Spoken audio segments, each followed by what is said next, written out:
ఈరోజు ఈ కూటమి ప్రభుత్వం ప్రజలకి సూపర్ 6 అంటూ 2024 143తో మేనిఫెస్టో అంటూ ప్రజల్ని ఏమార్చి అధికారంలోకి వచ్చి 2 సంవత్సరాలు అవుతుంది. ఈ 2 సంవత్సరాల్లో సూపర్ 6 అనేది సూపర్ ఫ్లాప్, 2024 మేనిఫెస్టో అనేది 420 మేనిఫెస్టో. ఇది ప్రజలందరికీ చంద్రబాబు నాయుడు వెన్నుపోటు పొడిచి 2 ఏళ్ళు అవుతుంది, పంగనామాలు పెట్టి 2 ఏళ్ళు అవుతుంది అనేది స్పష్టమైంది. అందుకే రాష్ట్ర వ్యాప్తంగా ఈరోజు రైతులు, మహిళలు, నిరుద్యోగులు, విద్యార్థులు అందరూ కూడా రోడ్డు మీదకి వచ్చి వారికి జరిగిన అన్యాయానికి ఈ కూటమి ప్రభుత్వం మీద తిరుగుబాటు చేసిన రోజుగా మీరందరూ కూడా గమనించుంటారు.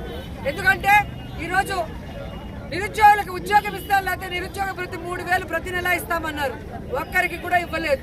ప్రతి ఇంట్లో 18 ఏళ్లు నిండిన ప్రతి ఆడపిల్లకి 1500 రూపాయలు ఇస్తామన్నారు, ఎంతమంది ఉంటే అంతమంది, కానీ ఒక్కరికి కూడా ఇవ్వలేదు.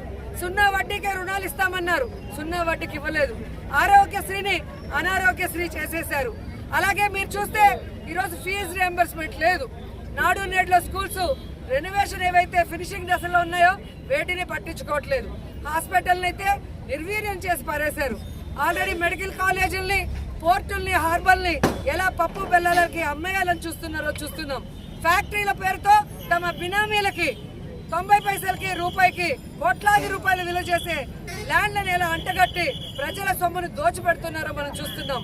అలాగే మంత్రులందరూ కూడా ఈరోజు ప్రభుత్వం ప్రజలు కట్టే ప్రభుత్వానికి పన్నులు ఈరోజు జల్సాలకు ఉపయోగించుకుంటున్నారు తప్ప తిరిగి ప్రజలకి ఒక డెవలప్మెంట్ చేయాలన్నా, ఒక వెల్ఫేర్ చేయాలన్నా డబ్బు లేదు అని చెప్పి ఈరోజు దొంగ కన్నీళ్లు పెట్టుకోవడం మనం చూస్తున్నాం. ఈరోజు పవన్ కళ్యాణ్ అనేవాడు నేను గెలిస్తే మీ అందరికీ అండగా ఉంటాను అన్నాడు. ఎవరికి అండగా ఉన్నావు? నీకు ప్యాకేజీ ఇచ్చే చంద్రబాబు నాయుడుకి అండగా ఉన్నావు. ఆయన చేసిన తప్పుల్ని కవర్ చేయడానికి డైవర్షన్ పాలిటిక్స్ చేస్తున్నావు తప్ప నువ్వు ఏ రోజు ఈ రాష్ట్రంలో నువ్వు ఇచ్చిన మాట ప్రకారం మహిళలకు కానీ, కాపులకు కానీ, నిరుద్యోగులకు కానీ, యువతకు కానీ అండగా నిలబడ్డావా అని అడుగుతున్నారు. మహిళలకైతే ఎంత అన్యాయం చేశావు. సుగాలి ప్రీతి విషయం తీసుకున్నా, ఈరోజు మహిళల మీద అత్యాచారాలు జరుగుతుంటే, వాళ్ళని చంపుతుంటే, ఆఖరికి నిన్నలా మొన్న ఒక చిన్న బిడ్డని ఈ నియోజకవర్గంలో కిడ్నాప్ చేస్తే కూడా ఈ రోజు వరకు నువ్వు ఎటువంటి చర్యలు చేపట్టలేదు, ఆ కుటుంబాలకి న్యాయం చేయలేదు అనేది ప్రజలందరూ కూడా గమనిస్తున్నారు. అలాగే అక్క చెల్లెలు ఎవరైతే వాలంటీర్స్ ఉన్నారో నీకు నేను అండగా ఉండి 5000 నుంచి 10,000కు పెంచుతానన్నావు. ఆఖరికి 5000 కాదు కదా, వాళ్ళకి ఉద్యోగమే లేకుండా రోడ్డు మీద పడేసిన గనుడివి నువ్వా ఈ రాష్ట్ర ప్రజలకు మంచి చేసేవాడు అని అడుగుతున్నా. నువ్వు ఓజీ కాదు, పెద్ద క్యాబేజీ అనేది ఈ రోజు అందరికీ అర్థమైంది. చంద్రబాబు నాయుడు గారు ప్యాకేజీ తీసుకోవడం, రాష్ట్ర ప్రజలకి పంగనామాలు పెట్టడమే పవన్ కళ్యాణ్ పని అని కూడా అర్థమవుతుంది. ఆయన పొలిటీషియన్ గా ఫెయిల్యూర్, ఎమ్మెల్యేగా ఫెయిల్యూర్, డిప్యూటీ సీఎం గా ఫెయిల్యూర్, ఆఖరికి ఈ రోజు ఒక మనిషిగా కూడా ఫెయిల్యూర్ అయ్యాడు. ఆయన నమ్ముకున్న వాళ్ళకి కూడా అన్యాయం చేసే ఒక వ్యక్తిగా మిగిలిపోయాడు. ఇక్కడ గెలిచిన పవన్ కళ్యాణ్ ఇక్కడ ప్రజలకు ఏమీ చేయలేదు, కానీ తెలంగాణకు పోయి అక్కడ ప్రజలకు న్యాయం చేస్తాడంట, అక్కడ ప్రభుత్వాల్ని ప్రశ్నిస్తాను అని కూడా మాట్లాడుతుంటే అందరూ నవ్వుతున్నారు.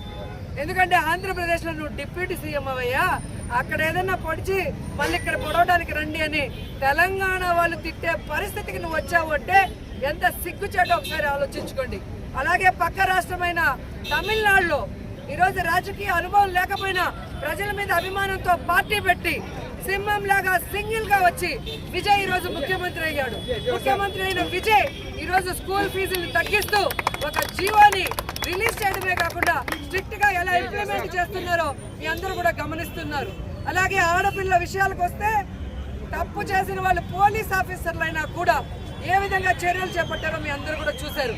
తన ఎమ్మెల్యేలతో సహా ఎవరు కరప్షన్ చేయకుండా కట్టుదిట్టం చేశాడు. మరి రాజకీయం తెలియని వ్యక్తి అక్కడ చేయగలిగింది నువ్వు పార్టీ పెట్టి 8 ఏళ్ళు అవుతుంది, అంతకుముందు ప్రజారాజ్యంలో ఎన్ని రోజులు ఉన్నావు. మరి ఏం చేసావు ఈ రాష్ట్ర ప్రజలకంటే కేవలం మోడీ గారికి, చంద్రబాబు నాయుడికి భజన చేయటం, వారి జెండాల్ని మీ జన సైనికులనే కూలీలతో మోయించడం తప్ప నువ్వు ప్రజలకు చేసింది శూన్యమని కూడా ఈ సందర్భంగా తెలియజేసుకుంటున్నా. అలాగే లోకేష్ ఆయన ఎప్పుడైతే విద్యాశాఖ మంత్రి అయ్యాడో ఈ విద్యాశాఖకే శని పట్టిందని కూడా ఈ సందర్భంగా తెలియజేసుకుంటున్నారు. ఒక డిఎస్సి పరీక్ష కూడా సక్రమంగా చేయలేక ఈరోజు అవినీతితో ఎలా పదవులు అమ్ముకో కూడా మనం చూసాం. అసలు పరీక్షలే రాయకుండా టీచర్లు ఎలా అయ్యారో అని అడిగితే కేసులు పెట్టండి అంటాడు. బ్యాకాట స్పోర్ట్స్ అని చెప్పి వాళ్ళకి ఉద్యోగాలు ఎలా ఇస్తారని అంటే క్రిమినల్ కేసులు పెట్టండి అంటారు.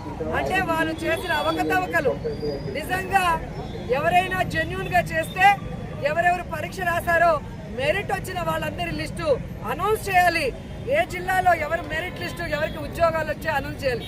అది అడిగితే దానికి సమాధానం లేదు. పోలీసులు పెట్టుకొని రెడ్ బుక్ రాజ్యాంగాన్ని నిర్వహించాలని చూస్తున్నారు. అలాగే ఈరోజు స్కూళ్ళల్లో కనీసం స్కూళ్ళ బ్యాగులు, యూనిఫాము, షూస్, బెల్ట్ కూడా ఇవ్వలేని దౌర్భాగ్య పరిస్థితిలో ఈ విద్యాశాఖ వచ్చింది అంటే దానికి కారణం విద్యాశాఖ మంత్రి లోకేష్ కాదా అంటున్నా. ఎంతసేపు పులిని చూసి నక్క వాతలు పెట్టుకున్నట్టు జగనన్నను చూసి జగనన్నలాగా చేయాలనుకున్నావు. దాంట్లో 1% కూడా నువ్వు మీ నాన్న చేయలేక ఒక్క బోర్లా పడింది నిజం కాదా అంటున్నాను. అండ్ చంద్రబాబు నాయుడు అయితే ఒక శాపం ఉంది, ముని శాపం. నిజం చెప్తే తల 1000 వక్కలు అవుతుందని. ఆ శాపం ఇప్పుడు లోకేష్ కూడా అంటుకుందేమో.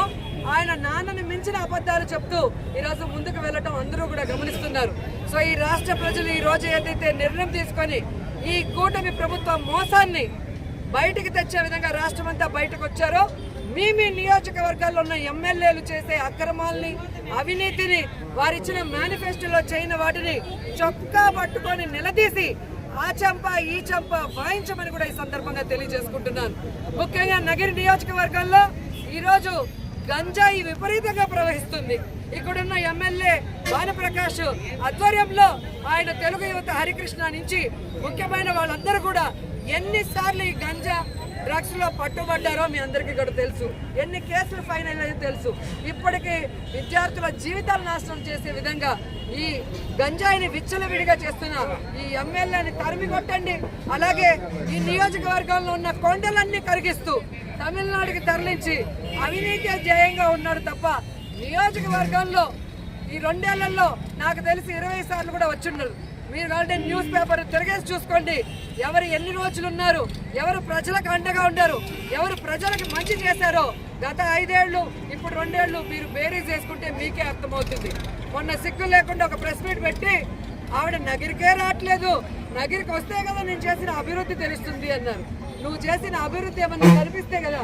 ఇక్కడ చూడండి కంకర టిప్పర్లు, అక్కడ చూడండి టిప్పర్లు పోయి ఏ విధంగా ఈ నగిరి నియోజకవర్గంలో ఉన్న ఏదైతే సంపద ఉందో మట్టి కానీ, ఇసుక కానీ, కంకర కానీ, గ్రనైట్ కానీ దోచుకోవడమే ధ్యేయంగా పనిచేస్తున్నావు తప్ప నగిరికి వచ్చి నువ్వు ఇచ్చిన మేనిఫెస్టోలో, నువ్వు ఇచ్చిన సూపర్ 6 లో ప్రజలకి అమలవుతున్నాయా లేదా అనేది గమనించావా? నీకు దమ్ముంటే నువ్వురా, మేము వస్తాం.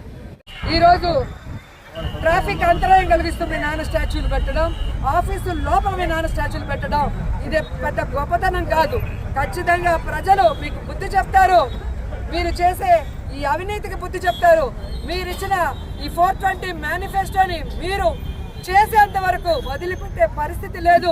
మీ మెడలు వచ్చి చేయించేంత వరకు ప్రజలకు అండగా నిలబడి వైఎస్ఆర్ కాంగ్రెస్ పార్టీ పోరాడుతూనే ఉంటుందని కూడా ఈ సందర్భంగా తెలియజేసుకుంటూ, ఈ చంద్రబాబు నాయుడు బాబు షూరిటీ మోసం గ్యారంటీ అన్న విధంగా ఈ రాష్ట్రంలో ప్రజల మీద పెట్రోల్ డీజిల్ ధరతో బాధుడే బాధుడు అంటూ ఈరోజు రాష్ట్ర ప్రజల్ని ఎలా బాధేస్తున్నాడో అందరూ గమనిస్తున్నారు. కాబట్టి ఇక కూటమి ప్రభుత్వాన్ని బాధే సమయం వచ్చింది.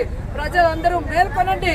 మీ గ్రామాల్లో వచ్చిన తెలుగుదేశ జనసేన పార్టీ నాయకులకి బాధుడు అంటే ఎలా ఉంటుందో చూపించమని కోరుకుంటూ సెలవు తీసుకున్నాను.